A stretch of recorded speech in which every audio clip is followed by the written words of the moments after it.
Okay, students, today we didn't quite get to finish one practice problem at the end of class. And so I'm going to go ahead and work through that practice problem for you in this video.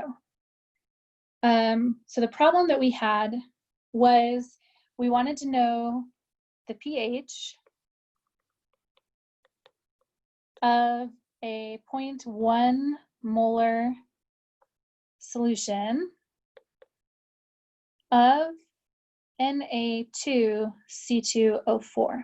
So this is a sodium salt, and it contains the conjugate base of a weak acid.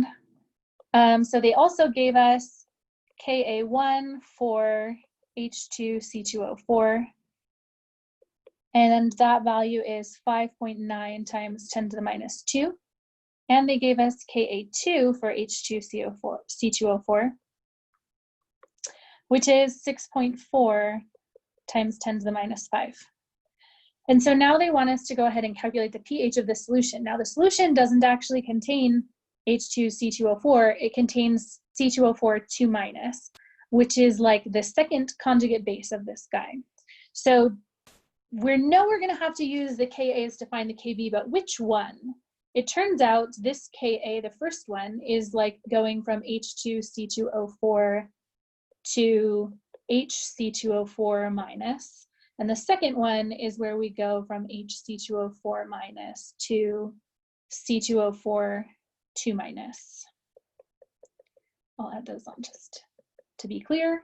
Those are the Ka's that we're talking about. So this guy that we want is the conjugate base that's associated with this second Ka.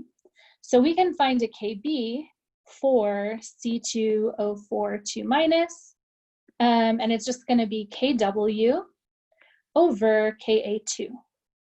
Because Ka2 times Kb, this will be Kb1, it turns out. Ka times Kb for that conjugate pair for these guys is going to be Kw. So we do 1 times 10 to the minus 14, and we divide by 6.4 times 10 to the minus 5. And we will end up getting a Kb value of 1.56 times 10 to the minus 10 is our Kb for C2O4 2-. Okay, so now that we figured out the Kb that we need to also write our Rice table. So we have our C2O4 2- reacting with water. We're going to make HC2O4-, that's our conjugate acid, and OH-. And they told us we started with 0.1 molar of this. So we're starting with that, but we have none of these others. So we'll subtract X here, add X over here, and at equilibrium we get 0.1 minus X, X, and X. So we have our value of Kb, and we have our equilibrium concentrations here, at least expressed in terms of X. We got to solve for X. And so we'll set this up 1.56 times 10 to the minus 10 equals X squared over 0.1 minus X.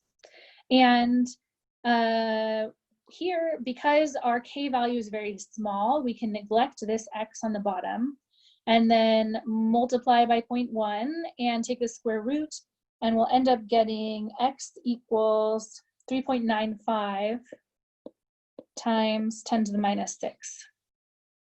So we solved for X, which is awesome, but the question asked us to find the pH of this solution.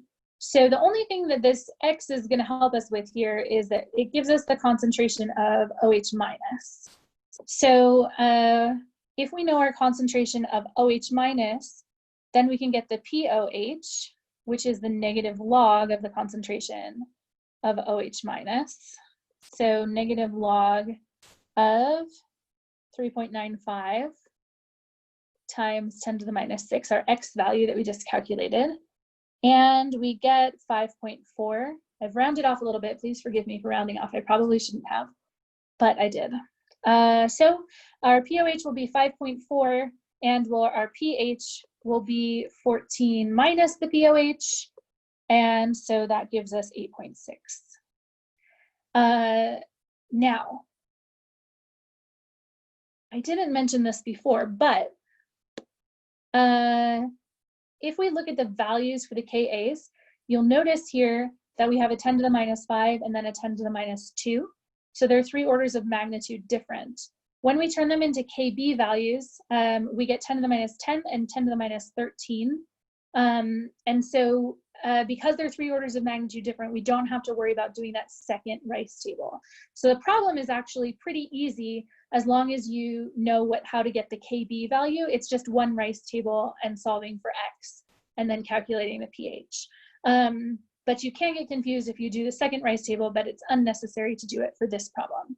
I want to point out something over here. We used this equation, and this only works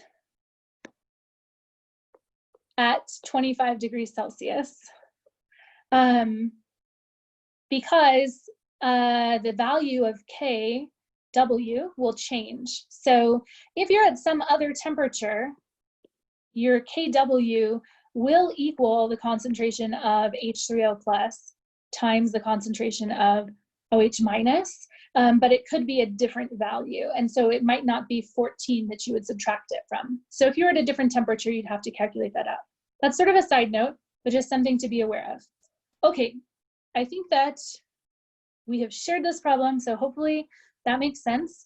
The most important thing here is that when you look at the problem, you recognize when you look at the substance that is in the problem, that it is a base. It's not actually an acid. So it's inappropriate to use the Ka because it's a base. So you have to use a Kb. It is very common to see things like sodium salts, where you have a polyatomic ion that's your base.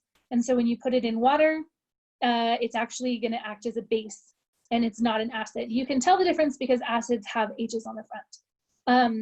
One of the questions on your problems that asks you just if you put this thing in water, is it going to be acidic, basic, or neutral?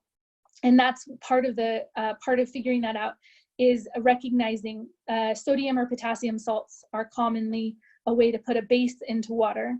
That's the conjugate base of a weak acid. Okay, that's all for today. So thanks very much. And I hope this video is helpful. Talk to you later. Goodbye.